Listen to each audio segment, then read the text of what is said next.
आज के वीडियो में हम लोग क्लास 11 के इकोनॉमिक्स के जो टर्म 2 में कौन कौन से चैप्टर आने वाला है और कौन से चैप्टर से कौन सी प्रश्न आएगा उसका हम लोग आज क्वेश्चन आंसर करेंगे।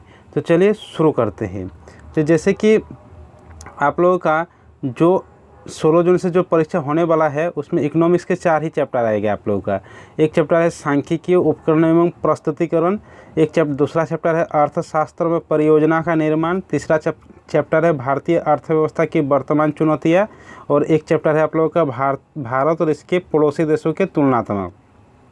तो आज की वीडियो में हम लोग ये वाला चैप्टर पढ़ेंगे कि भारतीय अर्थव्यवस्था की वर्तमान चुनौतियाँ। ठीक है, इसके अंदर बहुत सारे चीज़ें आती हैं जैसे निर्धनता यानी गरीबी, बेरोजगारी, मुद्रास्फीति, तो उस बारे में देखेंगे। तो आज हम लोग देखेंगे निर्धनता के बारे में। ठीक है, तो चलिए शुरू करते हैं। जैसे निर्धनता यानी गरीबी, तो गरीबी क्या है, गरीबी का कारण क्या है, गरीबी को हम कैसे दूर कर सकते हैं, और गरीबी दूर करने के लिए सरकार के द्वारा क्या क्या योजना चलाई गई है उसके बारे में देखेंगे। तो चलिए शुरू करते हैं। तो देखिए, जो निर्धनता चैप्टर है ना, इसमें हम लगभग 3 वीडियो बनाएंगे। इसमें आज कुछ चीज़ों के बारे में जानेंगे, फिर उसके बाद और एक वीडियो बनाएंगे पार्ट 2 वाला वीडियो, उसमें कुछ चीज़ें जानेंगे, और एक बनाएंगे पार्ट 3। बस इतना ही पढ़ने की ज़रूरत है, इससे पढ़ने की ज़रूरत नहीं है। इतना ही क्वेश्चन आएगा एकदम, तो एकदम डिटेल से पढ़ेंगे। तो सबसे पहले देखेंगे कि निर्धनता का अर्थ क्या होता है, मीनिंग ऑफ पॉवर्टी यानी गरीबी। निर्धनता मतलब गरीबी, तो इसका अर्थ क्या होता है। तो निर्धनता किसे बोल सकते हैं, अगर हम लोग के पास रोटी, कपड़ा, मकान एवं ना हो तो हम उसको बोलेंगे निर्धनता। तो वही है। तो यहाँ से ये नोट से आप बना सकते हैं यहाँ से कि निर्धनता से तात्पर्य उस अवस्था से है जब समाज का एक वर्ग अपने जीवन, स्वास्थ्य एवं कार्य कुशलता के लिए आवश्यक न्यूनतम उपभोग आवश्यकता को पूरा करने में अपने को असमर्थ पाता, मतलब पूरा नहीं कर पाते हैं।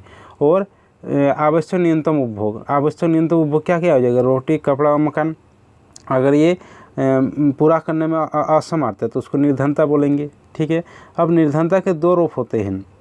निर्धनता का एक होता है निरपेक्ष निर्धनता और एक होता है सापेक्ष निर्धनता। तो निरपेक्ष निर्धनता किसे बोला जाता है, निरपेक्ष निर्धनता को एब्सोल्यूट पॉवर्टी भी कहा जाता है। तो निरपेक्ष निर्धनता उसी को कहा जाता है जो अपनी भोजन, कपड़ा, स्वास्थ्य यानी रोटी, कपड़ा, मकान, स्वास्थ्य और शिक्षा को मतलब पूर्ति नहीं कर पाते हैं, जुटा नहीं पाते, असमर्थ होते हैं, उसको बोलते हैं निरपेक्ष निर्धनता। इंग्लिश में बोलते हैं एब्सोल्यूट पॉवर्टी। परिभाषा भी वही है कि निरपेक्ष निर्धनता से अभिप्राय मानव की आधारभूत आवश्यकता जैसे भोजन, कपड़ा, स्वास्थ्य सुविधा, मकान आदि की पूर्ति हेतु पर्याप्त वस्तु एवं सेवा को जुटा पाने की असमर्थता।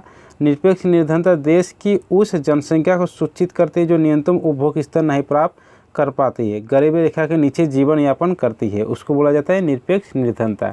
और एक होता है सापेक्ष निर्धनता। तो सापेक्ष निर्धनता मतलब 2 देशों के बीच तुलना किया जाता है। तो 2 देशों के बीच तुलना किया जाता है, उसमें कुछ असमानता पाई जाती है। मान लेते हैं कि एक देश में ज़्यादा विकास है, एक देश में कम विकास है, तो उस तरह की अगर तुलना किया जाए तो उसको बोलेंगे हम निरपेक्ष निर्धनता। चलिए परिभाषा देख लेते हैं, उसको बोलेंगे सापेक्ष निर्धनता। सापेक्ष निर्धनता आय में पाए जाने वाले असमानता को प्रकट करती है। देखिए, इसमें असमानता प्रकट करती है। सापेक्ष निर्धनता अंतर्राष्ट्रीय आर्थिक असमानता अथवा क्षेत्रीय आर्थिक असमानताओं का बोध कराती है। दूसरे शब्दों में उसके बाद आगे है विभिन्न प्रदेशों अथवा विभिन्न देशों के तुलनात्मक आय का प्रदर्शन सापेक्ष निर्धनता का बोध कराता है, मतलब 2 देशों के बीच तुलना करता है। जैसे उदाहरण है कि यदि कहा जाए कि भारत में प्रति व्यक्ति आय अमेरिका की प्रति व्यक्ति आय से कम है, देखिए 2 देशों के बीच तुलना कर रहा है, तब ये सापेक्ष निर्धनता इसको कह सकते हैं। ठीक है, ये हुआ सापेक्ष निर्धनता। अब एक प्रश्न आप लोगों को दे सकता है ये कि निरपेक्ष निर्धनता और सापेक्ष निर्धनता में क्या अंतर होता है। तो अंतर के बारे में देख लेते हैं। तो अंतर देखेंगे, अगर निरपेक्ष निर्धनता इधर है, इधर सापेक्ष निर्धनता। तो निरपेक्ष निर्धनता में क्या होता है, निर्धनता के लिए निर्धनता की न्यूनतम आवश्यकताओं से, और न्यूनतम आवश्यकता क्या है, रोटी, कपड़ा, मकान, और इसके क्या आय की असमानता तथा वितरण से स्पष्ट है। उसके बाद है इस निरपेक्ष निर्धनता उन लोगों की संख्या से जो निर्धनता रेखा से नीचे रहते हैं, और सापेक्ष निर्धनता यह 2 राष्ट्रों, 2 समाजों के बीच तुलनात्मक अध्ययन है, यह सापेक्ष निर्धनता को दर्शाता है। उसके बाद आगे है यहाँ पर कि निरपेक्ष निर्धनता मतलब दो आधार पर मापा जा सकता है, एक कैलोरीज मापदंड तथा एक मासिक उपभोग आय या मापदंड। और सापेक्ष निर्धनता भी दो आधार पर मापा जाता है, एक तुलना के आधार पर और एक प्रति व्यक्ति आय के रूप में डॉलर मापदंड पर।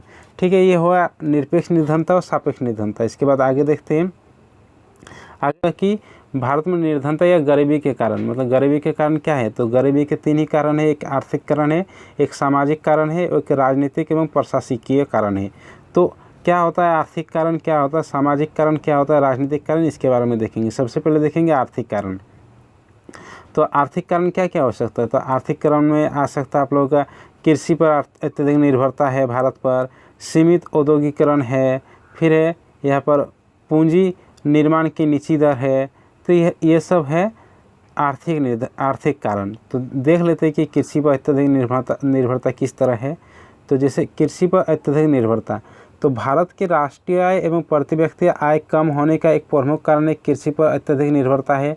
कृषि क्षेत्र पर बढ़ता जनसंख्या दबाव, जोतों का उत्तरोत्तर मतलब ठीक तरह से जोत नहीं पाते हैं, छोटी होना, कृषि में सिंचाई सुविधा की कमी आदि अनेक विसंगतियों के कारण भारतीय कृषि की उत्पादकता कम है, जिससे ग्रामीण क्षेत्र में गरीबी का व्यापक आधार आज भी बना हुआ है।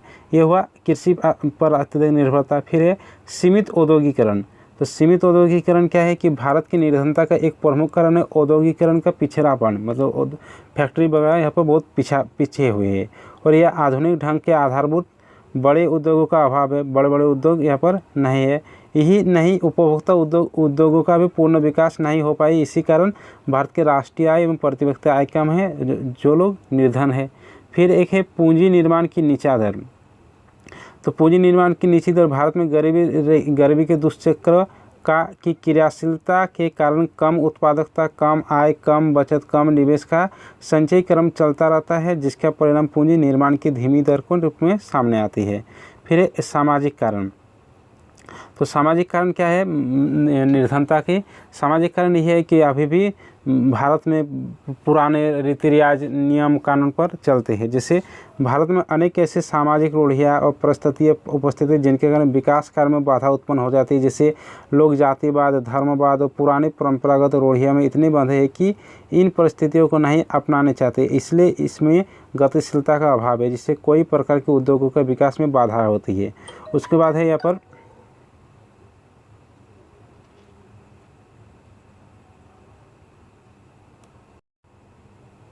भारत में मतलब भाग्य पर ज़्यादा निर्भर करते हैं भारत के लोग, मतलब सोचते हैं कि मतलब अपना लाख पर मेहनत कम करते हैं और भाग्य पर ज़्यादा विश्वास करते हैं। तो ये भी एक निर्धनता का कारण है। उसके बाद है इसमें कि भारत में जाति प्रथा एवं संयुक्त परिवार प्रणाली जैसे कोई संस्था भी आर्थिक विकास के मार्ग पर बाधा डालती है। उसके बाद है भारत के लोग अशिक्षा है, अज्ञानता में भी बड़ी मात्रा में देश की पिछड़ेपन के लिए उत्तरदायी है।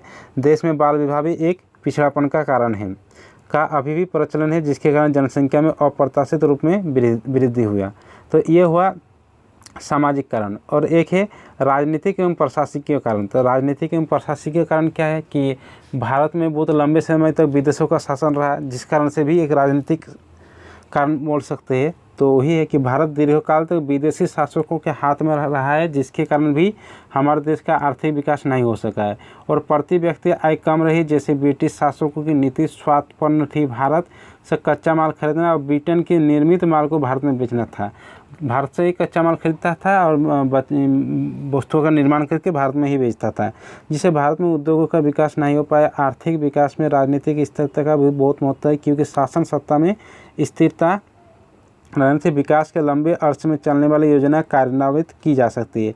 इसके अतिरिक्त प्रशासनिक क्षमता भी निर्धनता उत्पादन उन्मूलन के क्रियान्वयन के लिए आवश्यक है। भारत में व्याप्त प्रशासनिक भ्रष्टाचार, भतीजावाद, घूसखोरी आदि विविध पहलुओं ने देश की निर्धनता उन्मूलन कार्यक्रम को सफल नहीं होने दिया हुआ। तो ये था निर्धनता के कारण भारत में।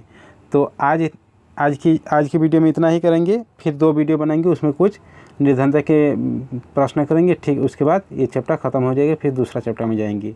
तो बस चलिए मिलते हैं अगले वीडियो के साथ।